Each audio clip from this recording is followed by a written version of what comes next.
Shri Radhe everyone, मैं आ गई हूँ आपकी फेवरेट स्टोरी पॉकेट में आसमान का आज का एपिसोड लेके। आज का एपिसोड बहुत ही धमाकेदार होने वाला है, जहाँ पे हम देखने वाले हैं कि अनीशा की सच्चाई को बाहर लाने के लिए रानी फिर एक कोशिश करेगी, पर वो भी कोशिश उसकी नाकामयाब रहेगी और जिसकी वजह से जो दिग्विजय है उसके ऊपर हाथ उठा देता है। और यहाँ पे हम देखते हैं उसका सच्चाई जो है सबके सामने लाने ही वाली रहती है, पर अनीशा की चाल ने फिर से उसे नाकामयाब कर देते हैं। तभी यहाँ पे हम देखते हैं कि रानी जो होती है वो ईशान से माइक्रोफ़ोन मंगवाती है। और यहाँ पे हम देखते हैं कि ईशान जो होता है वो बोलता है कि लेकिन अगर रानी इस बात का पता निशा को चला गया या फिर किसी को भी पता चल गया तो हम लोग फंस जाएंगे। पर वो बोलती है कि इसकी टेंशन तुम मत लो, ये मैं संभाल लूँगी। और यहाँ पे हम देखते हैं कि वो माइक्रोफ़ोन बोलती है कि जैसे ही उसके कमरे में लगाऊंगी और उसकी सारी बातें जो होंगी वो रिकॉर्ड होगी और फिर हम इस बात का सच्चाई जान सकते हैं और उसकी असलियत सबके सामने ला सकते हैं। यहाँ पे दिग्विजय जो होता है वो उसको इस बारे में कुछ पता नहीं रहता और यहाँ ईशान जो होता है वो उसकी सच्चाई को लाने के लिए वो बोलता है कि मुझे विश्वास है कि तुमने ऐसा कुछ नहीं किया होगा, क्योंकि वो जान चुकी होती है। अगर और बोलती है कि तुमने उस नर्स की बात सुनी थी ना कि उसने क्या बोला था, फिर अभी तुम ये भी सोच लो। तो बोलती है कि हाँ लेकिन तुम ये सोचो। फिर ईशान बोलता है कि लेकिन मैं उसके पास से तुम्हारे कंगन भी तो मिले थे। तो वो बोलती है कि अगर मुझे किसी को ये सब करना होगा, ये सब तो वैसे मैंने किया नहीं, और अगर मुझे ये करना ही होगा तो मैं उसको वो कंगन क्यों दूंगी जो नारायणी आंटी ने मुझे दिया है। तो ईशान इस बात को समझता है कि हाँ ये बात तो सही ही है। पर यहाँ पे हम देखते हैं कि ये सब ईशान और रानी जो होते हैं वो ये सब चीज़ें कुछ सोचते रहते हैं। और यहाँ रानी बोलती है कि ये सब चीज़ें मैं संभाल लूँगी, बस तुम ध्यान रखना वहाँ पे कि अभी, क्योंकि वो यहाँ पे दिग्विजय को नारायणी आंटी खाना खिला रही होंगी और बाकी के लोग काम में बिजी होंगे, तो इस वक्त ही हम जाके उसके कमरे में ये माइक्रोफोन सेट कर सकते हैं। तभी यहाँ पर हम देखते हैं कि वो माइक्रोफोन लेके जाने ही लगती है और यहाँ पर ईशान जो होता है वो उसके साथ जाता है। और तभी यहाँ पर हम पिंकी भाभी को देखते हैं कि पिंकी भाभी उसके लिए वो कोट लेके आती है जो ईशान को जो दिग्विजय को पहन के जाना रहता है ऑफिस के लिए। तो पिंकी जो होती है वो उसे वो कोट देती है और यहाँ पे रानी जो होती है वो चुपके से इस अनीशा के कमरे में जाती है और वहाँ पे हर जगह माइक्रोफोन और माइक लगा देती है। और यहाँ पे हम देखते हैं कि जो नारायणी आंटी होती हैं वो दिग्विजय को जाने से पहले बोलती हैं कि रुक जा, तुम्हारी आरती उतार दूँ पहले और अच्छे से तू कामयाबी पेज रहे। तो यहाँ पे हम देखते हैं कि जो रानी होती है वो बहुत ही सावधानी के साथ वहाँ पे कैमरा और माइक्रोफोन और माइक लगाती रहती है हर जगह पे। और यहाँ पे हम देखते हैं कि वो डरती ही रहती है कि कुछ कोई देख ना ले। तभी यहाँ पे हम देखते हैं कि ईशान को जो है वो दिग्विजय देख लेता है कि ये अनीशा के कमरे के बाहर क्या ताक झाक कर रहा है। तो वो देख लेता है। तो यहाँ पे हम देखते हैं कि वो पूछता है कि तुम क्या देख रहे हो यहाँ पे। तभी रानी जो होती है उसकी आवाज़ सुन के वहाँ आ जाती है और वो उसे बोलती है कि अरे कुछ नहीं, मैं तो अनीशा का हालचाल पूछने आई थी कि उसने ब्रेकफास्ट कर लिया कि नहीं कर लिया। तो वो पूछता है अच्छा, और फिर ये बोलती है कि ये ईशान तो मेरे लिए मेरी देखभाल कर रहा था, मुझे देख रहा था कि देख रेख कर रहा था कि मैंने सिर्फ उसका हालचाल ही पूछा है, ना कि उसको कुछ सुनाया है। तो इस तरीके से वो लोग बात घुमा देते हैं और यहाँ पे दिग्विजय बोलता है अच्छा ठीक है। फिर उसके बाद यहाँ पे हम देखते हैं कि दिग्विजय अपना कोट लेके जाता है चेंज करने के लिए। दूसरी तरफ रानी जो होती है वो अनीशा की बात सुनती रहती है कि वो क्या बातें कर रही है पिंकी से। तो पिंकी जो होती है वो उससे ऐसी ही बात करती रहती है कि तुम क्यों उसके बारे में सोच रही हो और तुमने अच्छा किया यहाँ पे आ गई। तो ये सारी बातें सुनती रहती है और सोचती रहती है। तभी पिंकी जो होती है वो उससे बोलती है कि तुम तो अगर चाहो तो अभी वापस आ सकती हो दिग्विजय की लाइफ में, पर तुम ऐसा क्यों नहीं कर रही हो। अनीशा बोलती है कि नहीं भाभी, मैं अब वो सब चीज़ें छोड़ चुकी हूँ और भूल चुकी हूँ। अब दिग्विजय जो है वो रानी का है। और यहाँ पे हम देखते हैं कि रानी जो होती है वो सारी बातें सुनती रहती है। तो ये सोचती है कि ये पिंकी भाभी तो इसकी बहुत बेस्ट फ्रेंड है, तो ये क्यों उसके सामने एक्टिंग कर रही है। पर तभी जो अनीशा होती है वो बोलती है कि कहीं ये उनके सामने भी इसलिए एक्टिंग तो नहीं कर रही है कि इसको ऐसा नहीं लग रहा है कि कहीं इनको कुछ पता चला तो ये सबको कुछ बता ना दे। तभी यहाँ पे देखते हैं कि नारायणी आंटी आती है। वो उसे बोलती है कि तू क्यों ऐसे मुंह बना के बात कर रही है और ये क्या हुआ तुझे, क्यों ऐसे बड़बड़ा रही है अकेले में। तो बोलती है कि एक्चुअली मैं ऑडियो से पढ़ाई कर रही हूँ ना, तो उस वजह से मैं वो लर्न कर रही थी। तो वो बोलती है कि ऐसे मुंह बना के, तो फिर वो देखने लगती है। तभी उसको बोलती है कि मैं अभी भी तेरा वो कंगन वाला इंसिडेंट भूली नहीं हूँ, तो उसके लिए तो तुझे अभी माफ़ नहीं किया। तभी यहाँ पे हम देखते हैं कि वो लोग फिर से बात करने लगती है। तो ये सुनती रहती है और उसके मुँह बनते रहते हैं, उसके फेशियल एक्सप्रेशन चेंज होते रहते हैं उन लोगों की बातें सुन सुन के।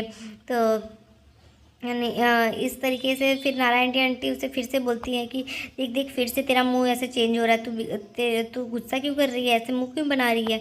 तो फिर वो बोलती है कि अरे नहीं नहीं कुछ नहीं आंटी, एक्चुअली जो मैंने जब मैं सीरियस होकर पढ़ाई करती हूँ ना तो मेरे फेस के एक्सप्रेशन ऐसे चेंज हो जाते हैं।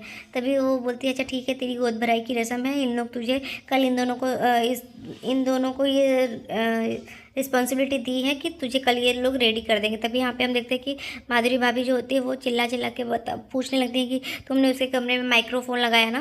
तो सोचती है कि इसको किसने बताया। तभी यहाँ पे हम देखते हैं देबू जो होती है वो बता देती है कि ईशान ने उसको बताया था कि वो तेरे लिए माइक्रोफोन लेके आया है, तो इसकी वजह से मैंने इसको बता दिया। तो वो बोलती है कि लेकिन आप इतने तेज चिल्लाओगे तो पड़ोसियों को भी पता चल जाएगा। फिर ये सब सुन के फिर वो पूछती है कि अगर तुझे और कोई प्रॉब्लम हुई तो क्या करेगी तू। तो वो बोलती है कि आप क्यों इतना परेशान हो रही हो भाभी, आप टेंशन मत लीजिए, वो तो काम मेरा है ना टेंशन लेने का। दूसरी तरफ हम देखते हैं कि दिग्विजय जो होता है वो अपने ऑफिस में चेयरमैन की पोस्ट पे बैठ चुका होता है और वो सारी बातों को याद करता रहता है कि किस तरीके बताता रहता है जो वहाँ पे सारे स्टाफ अकाउंटेंट सीए और बाकी के लोग हैं, सारे डिटेल्स जो होते हैं उसको बता देते हैं कि ये सब चीज़ें कैसी है क्या करना है। तो वो उन लोगों को से मीटिंग करता रहता है और बताता है कि हमें मिस्टर बजाज के इस बिजनेस को आगे बढ़ाना है और उनको हमारे ऊपर गर्व होना चाहिए कि उनका ये बिजनेस जो है वो सही के हाथों में लगा हुआ है।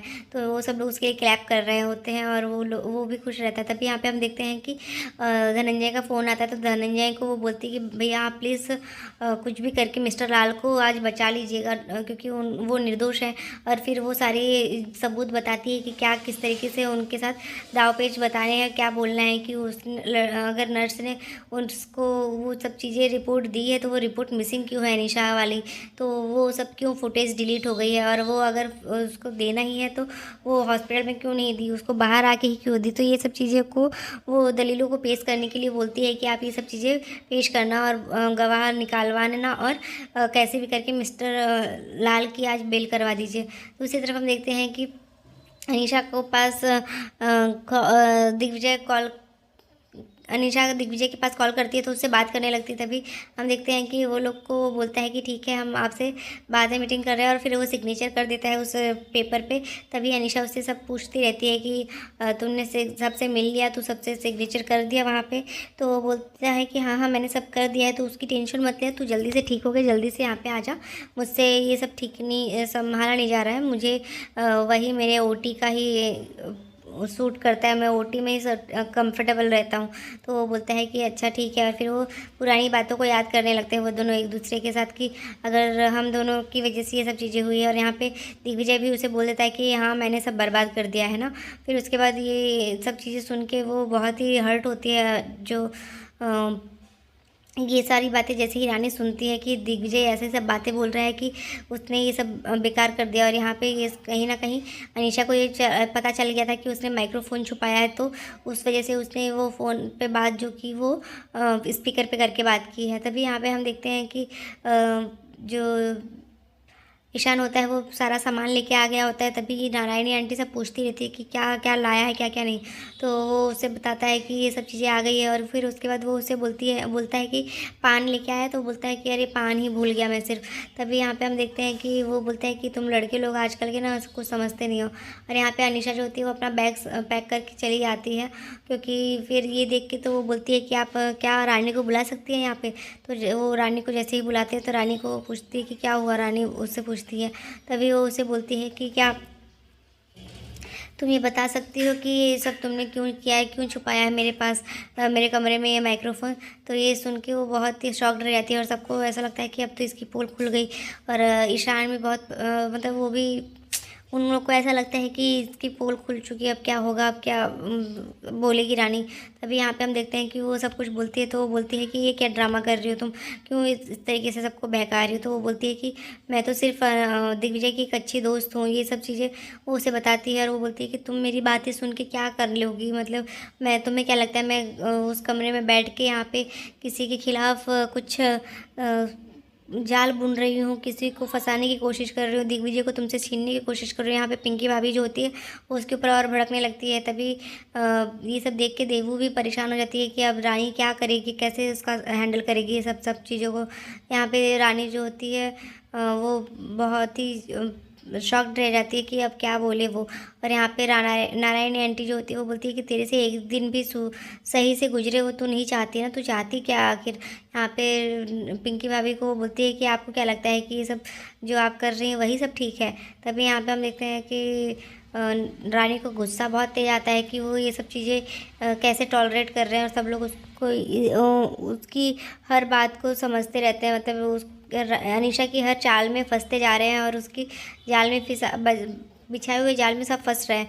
यहाँ पे हम देखते हैं कि अनीशा की बातों से रानी को बहुत गुस्सा आता है। वो बोलती है कि ये अनीशा सिर्फ आप लोगों के सामने ये ढोंग कर रही है, ये दिखावा कर रही है। और यहाँ पे अनीशा की वजह से उसको बहुत गुस्सा आता रहता है, पर वो कुछ बोल नहीं पाती क्योंकि उसके पास अभी भी कोई सबूत नहीं लगे रहते हाथ। वो बोलती है कि तेरा अगले महीने डिलीवरी है तो तुम्हें एटलीस्ट शांति से काम करना चाहिए, पढ़ाई करनी चाहिए, पर तुम तो शांति से रह ही नहीं सकती हो तुम 2 मिनट के लिए। तभी यहाँ पे हम देखते हैं कि जो पिंकी भाभी होती है वो दिगू को कॉल कर देती है और उसे बुला देती है कि तेरी पत्नी यहाँ पे एक भी दिन सही से रहने नहीं देती है। वो उसने अनीशा के ऊपर उसके कमरे में माइक्रोफोन छुपा के रखा था। तो ये सब सुन के वो दिग्विजय को भी गुस्सा आता है और फिर वो बोलता है अपने क्लाइंट्स को कि मैं कल आप लोगों से मीटिंग करता हूँ, अभी बहुत ही इंपॉर्टेंट मीटिंग है यहाँ पे। फिर वो घर वहाँ से निकल जाता है और हॉस्पिटल से जाके घर पे आने लगता है। यहाँ पे हम देखते हैं कि अनीशा अभी भी मासूम सी शक्ल बना के खड़ी रहती है कि जैसे उसने कुछ किया ही नहीं हो। और यहाँ पे नारायणी आंटी भी उसे बहुत कुछ सुनाती है, सब कोई उसे सुनाता रहता है। तभी हम देखते हैं कि जो रानी होती है वो बेचारी लाचार हो जाती है क्योंकि उसके पास कोई सबूत नहीं रहता है, वो कुछ बोल नहीं पाती है। फिर आज के एपिसोड में बस इतना ही फ्रेंड्स। मिलते हैं नेक्स्ट एपिसोड में जहाँ पे हम देखेंगे कि जो दिग्विजय होता है वो इसके ऊपर बहुत भड़कता है और उसको सब कुछ वहाँ पे जो चल रहा होता है वो सब इधर उधर फेंकने लगता है, तो उसके ऊपर हाथ भी उठाने लगता है। तो मिलते हैं नेक्स्ट एपिसोड में, तब तक के लिए बाय बाय।